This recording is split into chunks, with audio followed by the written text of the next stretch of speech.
chamar a convidada. Bom, então agora a nossa convidada, Maria Eduarda Silveira, que é uma headhunter. O que é uma headhunter? É que coloca pessoas no mercado de trabalho, mas assim, no topo, tá? Eu quero ser professora, não rola. Maria Eduarda, muito bom dia para você. Olá, bom dia. Bom, Maria Eduarda, nós acabamos de comentar um pouco a história do Supremo ontem, decidindo que homens, pais solos, também passam a ter direito da licença de 180 dias. Quer dizer, a decisão foi para o caso, mas a expectativa é de que todos os juízes façam isso, né? Como é que você viu essa decisão? Olá, meninas, bom dia de novo, obrigada pelo convite.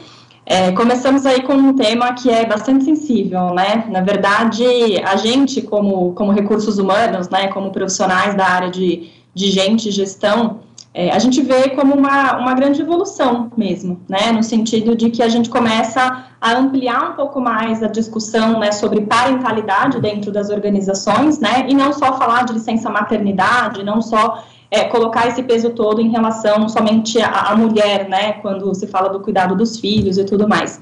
Claro que a gente precisa, a partir disso, entender como é que as empresas vão trabalhar essa decisão perante a sua organização, né, e até mesmo como é que vai ser a cultura no sentido dos homens realmente pegarem essa licença, né, porque antes não tinha, mas também existia sempre uma discussão no sentido de que, se tiver, será que os homens realmente vão tirar essa licença, né, então eu acho que é um avanço em relação a essas discussões dentro do mercado de trabalho, mas, obviamente, a gente tem muito trabalho dentro das organizações, dentro de casa, para a gente fazer isso se culturalizar, né, dentro do mercado de trabalho, que ainda não é uma coisa que está dentro das culturas, né? Maria Eduarda, assim, eu tenho a impressão que a gente trabalha com 2 parâmetros. O funcionário público, eu tenho certeza de que ele tira a licença. Agora, quem está na iniciativa privada vai pensar 2 vezes, inclusive porque ele vai achar que o emprego dele vai estar sob risco. Você tem essa visão? Com certeza, com certeza. Esse é um fato, né? Quando a gente traz para o mercado privado, a gente vê as pessoas muito mais preocupadas, né, com essa questão dos seus cargos, né? Tem toda uma questão envolvida, né? E aí hoje, quando você fala isso, né, de que talvez os homens, né, os profissionais, eles vão ficar um pouco mais preocupados em relação aos seus cargos, isso é um fato, e é o que a mulher sente, né? Quando a gente vê muitas pesquisas, quando a gente conversa com mulheres, né, que estão voltando de licença, ou até mesmo mulheres que acabaram de engravidar e que precisam comunicar isso na empresa, existe até uma tensão, né, um medo de falar sobre isso e de pensar se o seu cargo ele vai continuar sendo mantido, ou se a pessoa vai ser substituída, ou se ela vai deixar de entrar na fila de uma promoção, né, por conta disso, o quanto isso impacta na carreira, né? Então, com certeza, tem uma diferença muito grande. E começa a se falar, né, em relação aos homens, qual o impacto que teria se esse homem tirasse mesmo a licença, né? Então, por isso que eu falei que é um passo atrás, né? A gente tem muita coisa, um trabalho muito grande para ser feito dentro das organizações, para entender o quanto isso vai, de fato, acontecer dentro do mercado corporativo. Bom, Maria Eduarda, em relação a essa realidade nas empresas, então, assim, eu vou colocar o funcionalismo público de lado, porque a regra é outra, a vida é outra, Exato. O tipo de pressão que sofre é outra. E focar aqui nas empresas, no setor privado, né? Assim, você, enquanto headhunter, você percebe esse tipo de exclusão, assim, chega a ser explícito isso, mulher não, principalmente mulher que vai engravidar, como se fala disso, como se trata desse assunto? Perfeito, é uma ótima pergunta.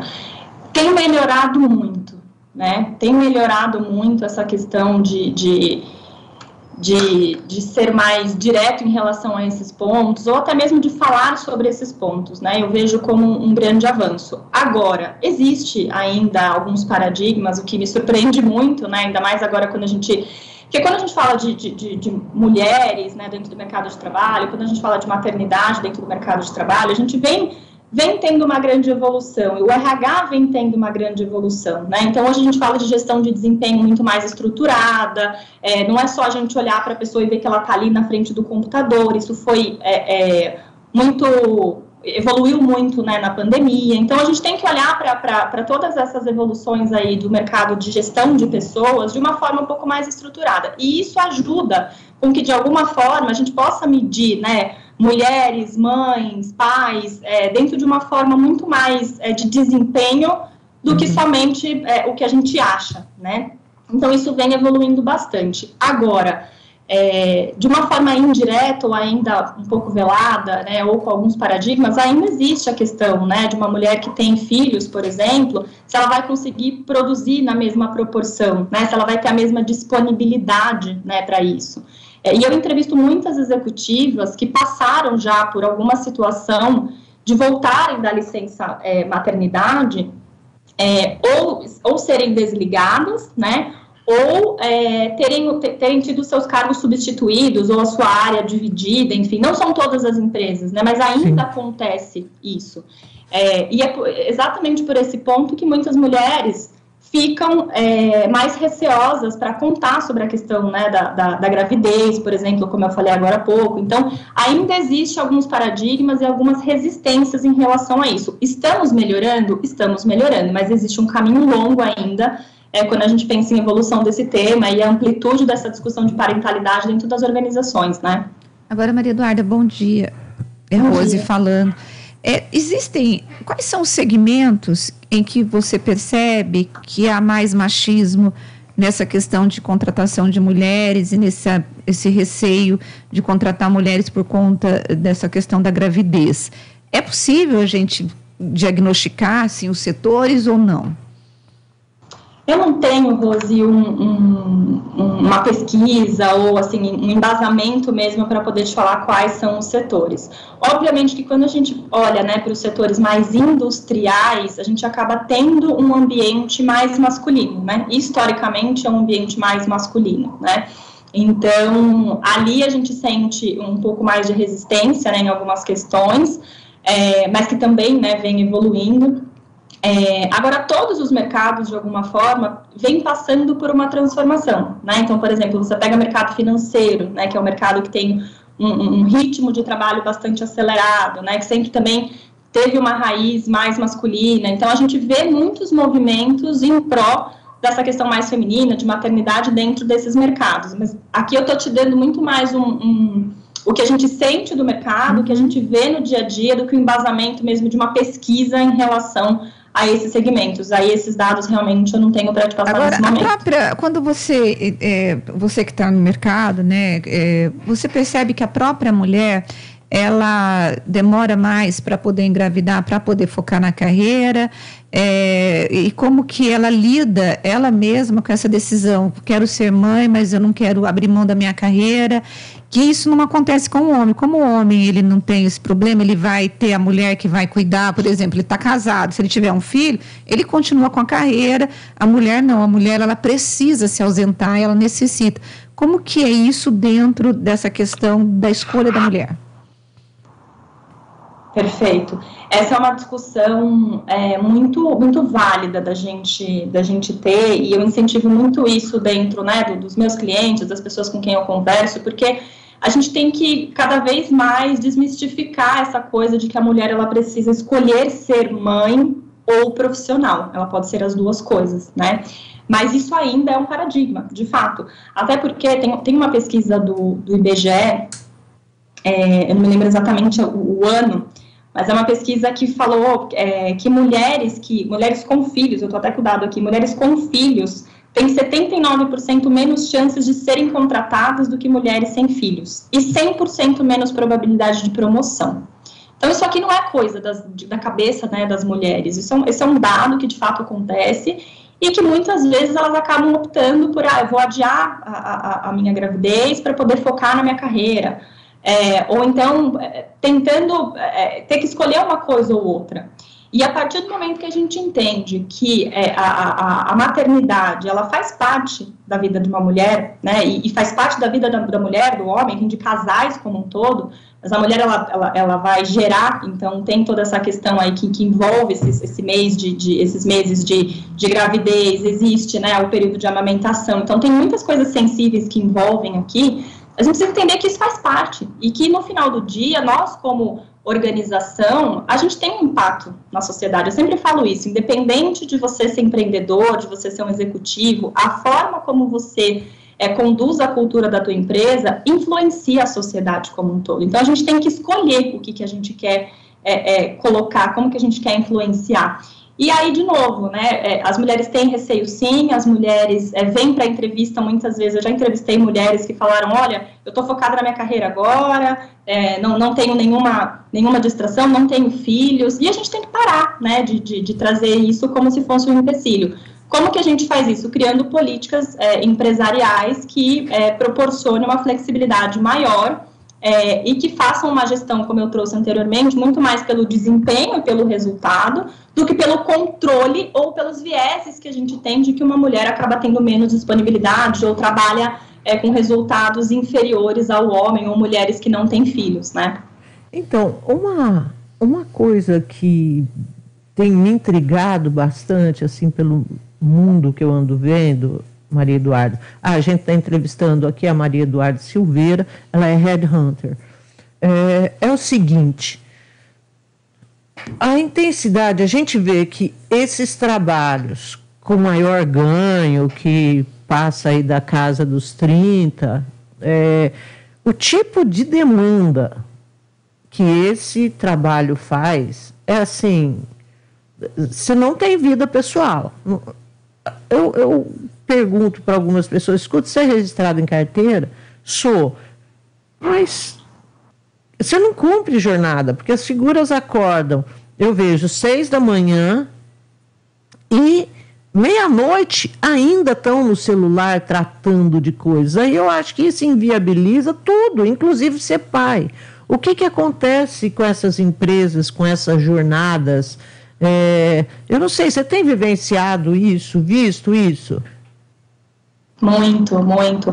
Essa é uma outra discussão bastante recorrente, né, no mercado corporativo, que é a questão do que a gente chama de bem-estar, né, no trabalho, saúde mental, porque cargas excessivas, por isso que eu volto a falar, né, a gente tem que trabalhar mais com resultado, com desempenho, do que efetivamente com outras questões que a gente foi habituado a trabalhar, né, de muitas horas, demandas desorganizadas. Então, assim, claro que tem picos, né, a gente do mercado corporativo, independente, algumas áreas mais, outras menos, existem picos, né, momentos onde a gente vai precisar trabalhar um pouco mais, a gente vai precisar se doar mais, e na minha opinião isso é normal, isso vai acontecer. O que não pode acontecer? Isso virar uma rotina, né, as pessoas trabalharem de madrugada, as pessoas extrapolarem as suas vidas e a sua própria saúde, muitas vezes, porque elas estão ali trabalhando de uma forma extremamente desorganizada.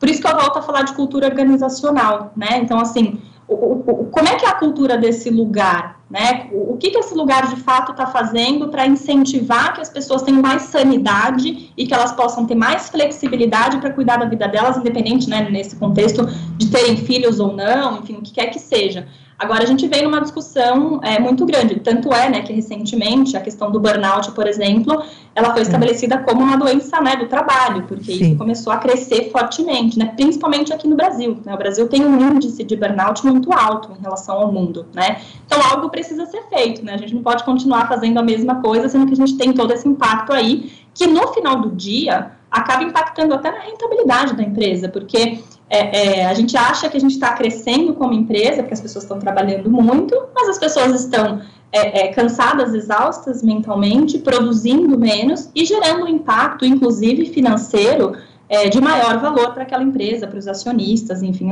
não é sustentável a longo prazo, né? Nossa, eu acho que é doente. Agora, essa história de burnout, A primeira vez que eu ouvi falar disso foi com a Isabela Camargo, a repórter, que era uma repórter da Globo, que aí foi diagnosticada com isso. Ela se afastou, quando voltou ela foi colocada em posições menores, até sair da Globo. Hoje ela está na Band. Da Band ela foi para a Globo e depois voltou para a Band. Isso realmente, assim, agora começa a aparecer muito mais depois desse caso. Para mim foi emblemático. Sim, com certeza, né? Começa porque não se falava disso, né? Uhum. E a gente sempre teve um conceito de que, quem não aguenta é fraco, né? A pessoa, como assim ela está tendo, né, um burnout? Então, por isso que eu trago, né? Quando a gente amplia... Era visto como frescura, como... Isso. Exatamente. Então, quando a gente amplia essa discussão, a gente consegue entender que... A gente começa a perceber e a desmistificar de que existe isso. Claro que, o que eu gosto de trazer, assim, existe uma grande responsabilidade quando a gente fala essa questão do burnout, né? Ainda mais agora que está como doença do trabalho. Se você de fato é diagnosticado, você tem um período que você tem que ficar fora da empresa, enfim, existe todo um procedimento para tratar isso, né? E o burnout, ele também tem fases, né? Por isso que é importante tanto as empresas proporcionarem programas, né, para auxílio dos colaboradores, quanto também os próprios colaboradores num papel de responsabilidade com a sua própria saúde, entender que se eu estou exausto aqui, talvez eu precise falar não para alguns projetos, talvez eu precise criar momentos de descanso, enfim, claro que é muito mais complexo do que isso, mas existem algumas ferramentas que a gente pode ir identificando para não chegar nessa fase de burnout mesmo, né? Então, de novo, isso tem que ser trazido em pauta, assim como a questão da parentalidade, porque as coisas estão mudando, né? Só pegando um gancho aqui, antes a gente dividia muito a vida pessoal e a vida profissional. Uhum. Já há um tempo, né, antes mesmo da pandemia, a gente vê as coisas cada vez mais juntas, e pós-pandemia, mais juntas ainda. Não dá para a gente separar, né, o profissional e o pessoal. Então, as coisas estão interligadas. E como é que a gente faz isso interligar de uma forma que seja saudável, né, e que, ao mesmo tempo, proporcione bons resultados para as pessoas e para as empresas, né? Bom, eu quero agradecer muito a Maria Eduarda, foi muito legal esse papo. Quem sabe a gente se encontra de novo aqui, Maria Eduarda. Obrigada, viu? Obrigada, meninas. Um prazer estar aqui com vocês. Um abração. Um abraço, tchau, tchau. Obrigada. E agora nós